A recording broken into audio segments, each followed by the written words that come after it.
তোমার নিজের হিলিং তুমি নিজে খুব ইজিলি করতে পারবে যদি তুমি চাও, যদি তুমি চাও। ওই অ্যাওয়ারনেস যদি একটু দেখিয়ে দেন এখন। হ্যাঁ, সেটা হচ্ছে তোমার ফার্স্টে হচ্ছে তুমি তোমার এই মুখের যে শেপ রয়েছে, মানে ধরো যে সাইজ রয়েছে, সেরকম ভাবে হাতটা নিয়ে জাস্ট হালকা রাব করছো, করো একবার, করে দেখো, করে জাস্ট স্লোলি মুভ করো। তুমি একটা দেখবে ম্যাগনেটিক ফিল্ড তৈরি হয়ে গেছে তোমার। দেন আবার তুমি রাব করো, then clap, breathe in breathe out, নাক থেকে নিয়ে মুখ থেকে শ্বাস ছাড়ো। এইবার দেখো তোমার আর একটু ম্যাগনেটিক ফিল্ডটা বেড়েছে হাতে মধ্যে, পাচ্ছ? ব্যাস, আর কিচ্ছু না। এইবার তোমার ধরো হার্টে ব্যথা, মানে কোনো জায়গায় কষ্ট হচ্ছে বা তোমার শোল্ডারে ব্যথা হচ্ছে, টাচ করো ওখানে, পুরো কনসেন্ট্রেশন ওখানে নিয়ে যাও।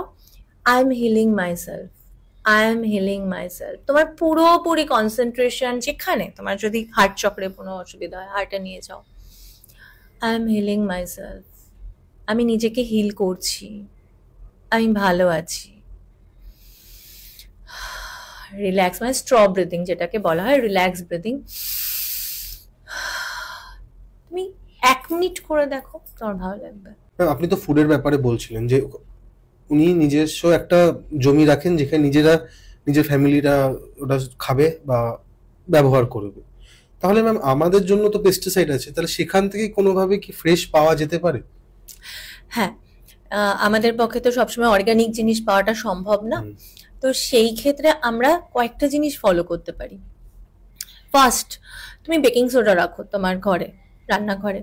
তুমি যখনই কোনো সবজি আসছে বা ফল আসছে, যেমন ওই যে আমরা রেড গ্লোভ যেটা লাল আঙুর দেখি, বা যে কোনো আঙুর বা যে কোনো ফল, যে কোনো সবজি, 2 চামচ মানে বেশি করে বেকিং সোডা দিয়ে দাও এবং জল দিয়ে দাও, দিয়ে তার মধ্যে সবজিটা রাখো ঠিক 12 মিনিট পরে সেটাকে তুলে নাও, তুলে আবার নর্মাল জলে তুমি ওয়াশ করে নাও। এটাতে তোমার অনেকটা হেল্প হবে। সেকেন্ড হচ্ছে তুমি এমনি নর্মাল যদি এগুলোও না থাকে, একটু গরম জলের মধ্যে নুন দিয়ে ওই সবজিগুলো চুবিয়ে রাখো, সেই ক্ষেত্রে 1/2 ঘন্টা তোমার অনেকটা বেরিয়ে যাবে পেস্টিসাইড। আর এখন তো ক্রিয়েটিনিনের একটা খুব বড় ইস্যু, কিডনির প্রবলেম।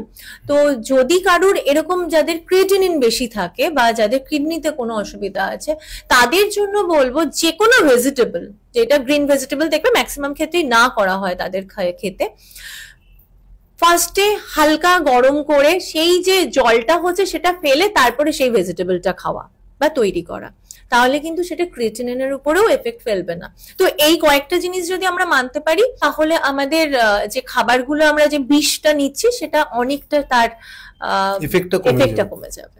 Thank you ma'am. আমরা একেবারে শেষের দিকে আছি ম্যাম, এবং আমার লাস্ট একটা প্রশ্ন হচ্ছে, যেটা কামাসূত্রা ইয়োগার একটা অনেক বড় একটা পার্ট, এবং যখনই এই ভাষাটা অনেকে শুনেছে তাদের মধ্যে কিন্তু অন্য একটা ডিজায়ার শুরু হয়েছে। ঠিক আছে, এটা নিয়ে আমরা জিজ্ঞেসও করেছিলাম আপনাকে যে ম্যাম এই বিষয়টা নিয়ে যদি রাখেন। এখানে দেখা যায় যে প্রত্যেকটা পশ্চার সেই বিষয়টা সেক্সুয়ালি অ্যাক্টিভ তারা, ঠিক আছে। বর্তমানে মানুষ কিন্তু অনেকে আছে যেটা অ্যাক্টিভ না, এটা নিয়েও ডিভোর্স হয়, ঠিক আছে। তো আপনি আপনার মতো করে রাখুন যে ইয়োগাতে আপনি কি এমন মেডিটেশন বা এমন কোনো ইয়োগা কি করা সম্ভব কিনা, সেই পার্টনার্স বা এই কামাসূত্রটাকে রেখে কোনোভাবে কাজ করা যায় কিনা? দেখো, ইয়োগা মানে তো ফ্লেক্সিবিলিটি, তো আমাদের এটা একটা জৈবিক ক্রিয়া, মানে আমি সেক্সুয়াল ডিজায়ারটাকে এরকম ভাবে, যেমন আমার খিদে পাচ্ছে, জল তেষ্টা পাচ্ছে, আমি টয়লেটে যাচ্ছি, ঠিক এরকম একটা জৈবিক ক্রিয়া, আমার আর্জ ফিলিং হওয়া। তো সেই ক্ষেত্রে এখন একটা খুব বড় ইস্যু হয়ে দাঁড়াচ্ছে, ফার্স্ট তো হচ্ছে লাইফস্টাইল ডিসঅর্ডার যেটা বলছি, তার সঙ্গে ফ্লেক্সিবিলিটি, আমাদের ফিটনেস, আমরা ফিট নই প্রপার। তো তার জন্য অনেক রকম একটা ছেলে এবং একটা মেয়ের মধ্যে প্রবলেম আসছে। সেই ক্ষেত্রে তারা যদি তাদের লাইফস্টাইলটাকে একটু ঠিক করে, প্লাস তাদের ফ্লেক্সিবিলিটি বাড়ানোর জন্য যদি কিছু এক্সারসাইজ, যেমন তোমার কিছু কিগল এক্সারসাইজ আমি করতে পারি, দেন তোমার বাটারফ্লাই তুমি করতে পারো, তারপরে হোল্ডিং মানে স্কুইজ করা এবং রিলিজ করা, যেটা আমাদের ভীষণ দরকার, একটা মেয়ের জন্য খুব দরকার এবং একটা ছেলের জন্য। আমার প্রস্টেটের প্রবলেম এখন তো খুব, মানে এখন না, এটা একটা ছেলেদের জন্য আফটার 45 or 50 খুব কমন ইস্যু। তো সেই ক্ষেত্রেও টয়লেটে যাবার পরে তোমার হোল্ডিংটা খুব ইম্পর্টেন্ট, মানে তোমার স্কুইজ করছো এবং রিলিজ করছো সেটা সব সময়। এটা কিন্তু মেয়েদেরও যে ইউটেরাসের যে লুজেন ব্যাপারটা আসে সেটা টাইটেন হচ্ছে। তোমার কোনো পুরুষের ক্ষেত্রে যদি তার কোনো ইনঅ্যাক্টিভ বা কোনো রকম এই ধরনের প্রবলেম হয়, সেটা তোমার যা রকম প্রবলেম আছে সেগুলোকে যদি এক্সারসাইজের থ্রুতে, মানে ম্যাক্সিমামই কিগলে কি করা হয়, তোমার হোল্ডিং করা হয়, মানে হচ্ছে স্কুইজ করছে এবং রিলিজ করছে। এটা আমার পেলভিক ফ্লোর, মানে আমাদের যে পেলভিক মাসেলকে স্ট্রং করছে। তো পেলভিক মাসেল যখন তোমার স্ট্রং হবে, পেলভিকের আমাদের তো সেক্সুয়াল অর্গানও তো আমাদের বডিরই একটা পার্টস, যেহেতু ওখানে অনেক নার্ভ থাকে, আমাদের কিছু উত্তেজনা তৈরি হয়। তো সেই জায়গাটাকে ভালো রাখার জন্য তুমি এক্সারসাইজ করো এমন ধরনের যেটা তোমার হচ্ছে কিগলিং বা হচ্ছে তোমার হোল্ডিং বা স্কুইজ বা তুমি পেলভিক ফ্লোরকে যখন বাড়াচ্ছ সেরকম। তাতে কি হচ্ছে, তোমার এই ধরনের যে প্রবলেমগুলো সেটা কিন্তু সলভ হয়ে যাচ্ছে। এবং ফ্লেক্সিবিলিটি, যোগা যেটা মেইন করে, যেটা ফ্লেক্সিবল বানায় তোমাকে, তোমার মাসেলকে ফ্লেক্সিবল বানাচ্ছে, তখন তুমি তোমার মতন করে তোমার যেটা চাহিদা রয়েছে সেটা তুমি ফুলফিল করতে পারছো। হ্যাঁ, এরকম যেহেতু এটা ভীষণ একটা প্রাইভেট ডিসকাশন, তো সেই ক্ষেত্রে হাজবেন্ড ওয়াইফ এসে আমার কাছে যখন বলে, তো আমি অনেক সময় দেখি যে লাইফস্টাইলের জন্য তোমার ফ্যাট বা ওবেসিটি, এখন ওবেসটা একটা বড় প্রবলেম, আর ওবেস তোমার এই ধরনের কনজুগাল লাইফের ক্ষেত্রে একটা বড় ইস্যু হয়ে দাঁড়াচ্ছে ওবেসিটি। তার সঙ্গে তখনই তোমার ওবেসিটি আছে, তখন তোমার হাঁপিয়ে যাওয়া, তখন তোমার বিভিন্ন শারীরিক প্রবলেম, তোমার হয়তো বিপি হাই বা তোমার হয়তো আদার্স কোনো প্রবলেম রয়েছে, তো এই ধরনের প্রবলেমগুলো হয়। তো সেই ক্ষেত্রে তারা যদি যোগার কিছু পশ্চার, মানে সারাদিনে অ্যাটলিস্ট 5 minutes to 10 minutesও করে, তাহলে কিন্তু তাদের এই প্রবলেমগুলো সলভ হয়েছে এবং হয়েছে। তাদের ক্ষেত্রে এই প্রবলেমগুলো সলভ হয়েছে এবং হ্যাপিলি সমস্ত কিছু, তাদের হয়তো এর জন্য তাদের একটা কনফিউশন বা কিছু প্রবলেম তৈরি হচ্ছিল, সেখান থেকে কিন্তু তারা, না অনেক সময় কি হয় না, অনেক মানুষরা লজ্জা পায়, কারণ এটা তো প্রাইভেট ব্যাপার। একদম, এই জন্য আমি এটা কেন রাখতে চাইছি দর্শকদের জন্য, যাতে আপনারা নির্দ্বিধায় ফোন করতে পারেন, কারণ আপনি অনলাইন ক্লাসেসও করেন, তাই তো? সেখানে আপনি সব রকম কাজ, মানে সব রকম মানুষদের নিয়ে কাজ করেন, এবং বাচ্চাদেরও কি শেখান আপনি? হ্যাঁ, একদমই আছে, একদমই আছে।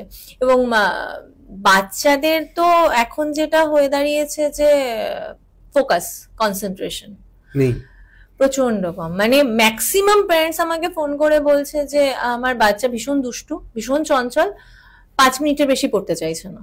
তো এটা হয়ে দাঁড়াচ্ছে সেই ব্লু স্ক্রিন, তোমার হচ্ছে মোবাইল অ্যাডিকশন, তারপরে খেলতে না মানে পারা। এখন বাচ্চাদের কাছে সময় কোথায়, খেলে না। আর এটা খুব মানে ইম্পর্টেন্ট জিনিস, সেই জায়গাগুলো থেকে না মানসিক যে বিকাশ বাচ্চাদের কিন্তু ততটা হচ্ছে না। তো মানসিক বিকাশের জন্য তোমার খেলাধুলা, মানে আমাদের যে এই যে বিভিন্ন রকম ভাবে যে আমাদের মাসেল আর ব্রেন, এই যে কানেকশনটা তৈরি হওয়া, এটা খুব দরকার। তো বাচ্চাদের জন্য যোগা ভীষণ দরকার। বাচ্চাদের মেডিটেশন হয়, কিন্তু বাচ্চাদের মেডিটেশন আমি বলতে পারবো না চোখ বন্ধ করে তুমি ধ্যান করো বা চোখ বন্ধ করে তুমি থাকো। আমাকে মানে ওইখান থেকে এসে আমাকে মেরে দেবে যে কি সব করাচ্ছে, কে আমাকে, কেন আমি চোখ বন্ধ করবো? ঘুরে ঘুরে বাচ্চাগুলো তো আসে। এবার তাদের মেডিটেশনটা আবার অন্যরকম। হয়তো আমি তাকে একটা বল দিলাম, বাজা তুই, ও তো খেল না, ওটা বলটা বাজাচ্ছে, বাজে ওই যে ভাইব্রেশনটা, ওটাতেই আমি জানি কাজ হয়ে যাবে, ওই ভাইব্রেশনটুকু দরকার।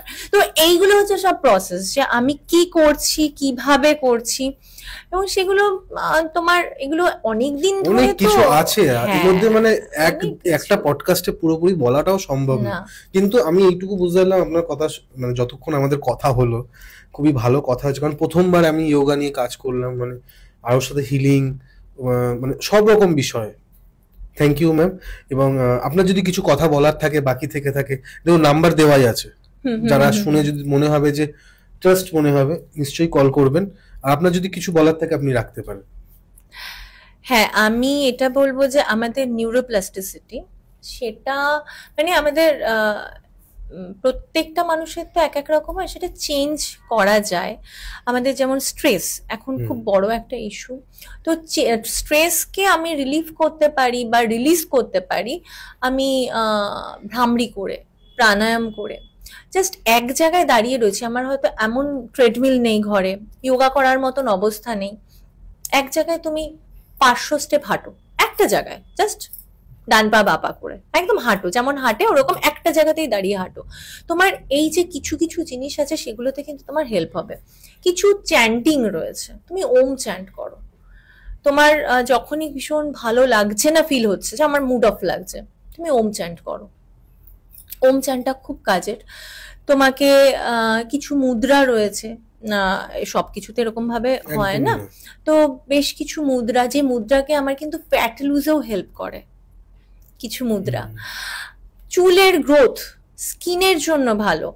আমি একটা এক্সারসাইজ বলছি যে ব্রিথকে হোল্ড করো, হোল্ড করে জাস্ট চিনকে ডাউন করছো আর তুমি নাকটাকে জাস্ট বন্ধ করে এই থাকছো, এবং তারপর যতক্ষণ পারলে উপরে এসে হাতটা সরিয়ে নাক থেকেই ব্রিথ আউট করো। তোমার মুখের জন্য, তোমার ফেস যোগার একটা খুব বড় পার্ট। তো নিজেকে ভালো রাখার জন্য অ্যাওয়ারনেসটা দরকার। তো এটা এই কিছু ছোট ছোট জিনিস যদি আমরা করতে পারি, তার সঙ্গে জল খাওয়া, ফুড হ্যাবিটকে ঠিক রাখা, ওমেগা 3 রয়েছে, D3 রয়েছে, আমার ভিটামিন সি রয়েছে বা রেটিনল রয়েছে, এই যে যে যে জিনিসগুলো এরকম ধরনের আমি নিউট্রিশন গুলো পাবো, সেটা ম্যাক্রো মাইক্রো, সেগুলোকে নেওয়া, এবং মেন্টালিটিকে সুন্দর রাখা, নিজের ভিতরকে পজিটিভ রাখা, চিন্তা ভাবনাকে সুন্দর করা। একটা যখন তুমি তোমার নিজের ভিতরটা ক্লিন থাকবে বা চিন্তা ভাবনা যত সুন্দর হবে, তোমার সেটা বাইরে থেকে প্রকাশ পাবে। আমি যখন ক্লিন হব, আমি ক্লিন, দেখো আমার সকালবেলা ঘুম থেকে উঠে আমি টয়লেটে যাচ্ছি, কি নিজের শরীরটাকে ক্লিন করতে যাচ্ছি, তাই তো? আমার মনটাও তো ওরকম একটা কন্টেনার, যেটার মধ্যে আমি প্রতিদিন জিনিস ঢালছি, তার মধ্যে কিছু টক্সিক রয়েছে, কিছু ভালো। তো আমি যদি টক্সিনটাকে ক্লিন না করতে পারি, ইরেজ না করতে পারি, আমার কি মন ভালো থাকবে? না, তো মনকে ভালো রাখার না, তো আমার শরীরকে রিলিজ করা বা টক্সিন ফ্রি করার ওয়ে আছে, মনকে তো নেই। তো প্রাণায়াম, মেডিটেশন আর নিজের মনকে ভালো রাখার জন্য কি ছোট ছোট কিছু জিনিস, সেগুলো কিন্তু তোমাকে হেল্প করবে নিজের ভিতরকে শান্ত করতে, তোমার ভেগাস নার্ভকে অ্যাক্টিভ করতে। আর সেরোটোনিন আমাদের যেহেতু পেটে 90% সিক্রেশন পেটে হয়, পেটকে ভালো রাখা খুব দরকার। তো খুব দেখো সব কোরিলেটেড, সেই যোগ সবগুলোই কানেকশন। তো যদি এগুলো ভালো লেগে থাকে তো কল করতেই হবে, আর আমরা বেশি বাড়াবো না আর কথা। থ্যাংক ইউ, আপনাকেও থ্যাংক ইউ ম্যাম। আমি আপনাদের হোস্ট কৌশিক সেন, আজকে আমাদের গেস্ট বারবি ম্যাম, আর ক্যামেরার পেছনে অ্যাজ ইউজুয়াল কিংশুক সেন। নমস্কার। নমস্কার। অনেক অনেক